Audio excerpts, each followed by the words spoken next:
Descriptions in D&D. What do I mean by descriptions? I really mean any description, as you might have guessed already.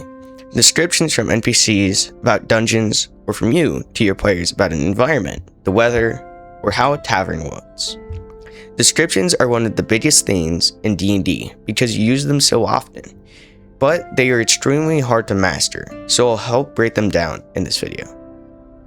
Vocabulary. One of the biggest things in descriptions is having a good vocabulary. The more words you know, the more words you have to describe anything your players might come across. Here's an example. Let's say my players go out at night and they're on a cobbled street with a full moon in the sky. For a simple description, I might say, as you step out onto the cobbled street, you see a full moon in the sky. This isn't a bad description by any means, but it can be much better. I'll augment this description with a bit more vocabulary. As you step outside, the moonlight is gleaming on the cobbled street, worn down by the countless travelers who pass through this town or on their way to the city. This is better because it incorporates the moonlight in a natural way and paints a picture. This is better because it uses good vocabulary to describe it in a much better way, where your players will imagine it in their minds. But this is still flawed, and we'll get to it in the next section. But before we go to that, the best tips I can give you about improving your vocabulary is to read more books. This will help you in other ways as well as your vocabulary, and it's just a good thing to do, not just for D&D. Using your senses. How do you use senses?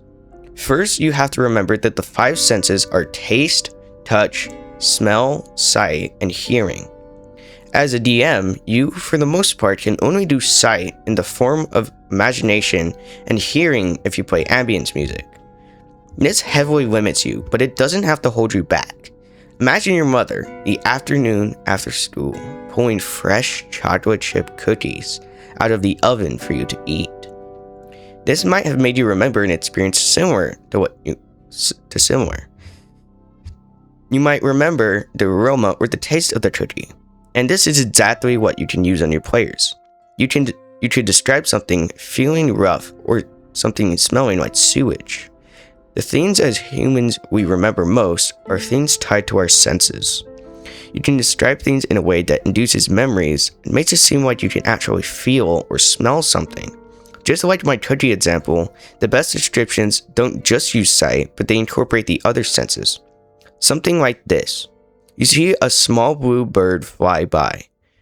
Your players would understand that, but not particularly remember it. The description only uses sight. Look at this one that uses sight and sound. You hear chirping as a small blue bird flies by. That's a lot better because it uses multiple senses to describe something. It's always better to use multiple senses than just one. Let's say your players are blindfolded and chained up.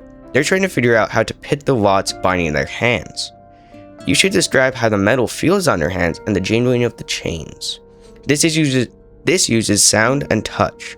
This is a great description because you can't use sight, the easiest sense to use. It forces you to get creative and use other senses. Remembering that using senses is key to describing things. Remember that using senses is key to describing things in D&D. And I hope that you enjoyed this video. Please like and subscribe if you liked it, and have a good one.